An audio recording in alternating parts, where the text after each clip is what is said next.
approach with cannabis, sometimes our own stigmas and our own personal biases get in the way of how we deal with our patients. So there's this underlying idea or notion just in the general society that cannabis is bad and that people who consume cannabis are drug users or abusers or have some sort of disenfranchised situation.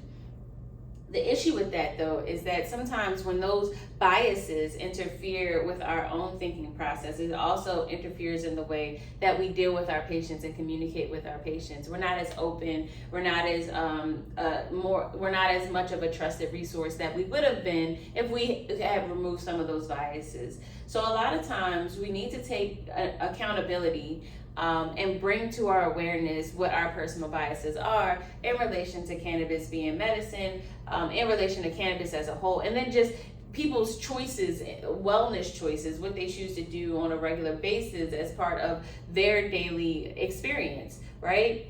One of the things that I think is super important for nurses to think about is what are their own experiences with cannabis, whether it's you consumed it when you were in high school, whether it's you were scared of it and you never touched the stuff, or do you have family members who may have consumed it, do consume it, you're around it? Because the reality is, and the more that I've worked in this space, is that there are a lot of people out here that consume and just don't let anybody know. And they'll only let people know within their own family environments or their close-knit circles.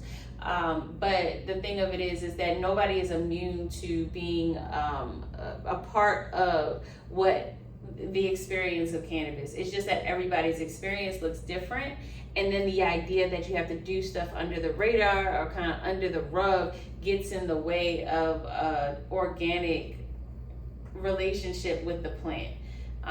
So I would like to challenge you guys. I would like to challenge you all to pay really close attention to what your personal experiences are. Definitely journal what those experiences are, because for some people they may be negative experiences, and even if there are positive experiences, how much does the emotion or the love that you have for the plant cloud your judgment in relation to how you deal with anything or anyone? Or on the flip side, if it was a negative experience, how much of the emotion does it cloud your interaction with people who choose to participate and engage in this medicine? So those are just some things to think about. Definitely journal on it, meditate on these ideas, try to find a balanced state of understanding and awareness in relation to how you interact with people and the idea of cannabis as a whole.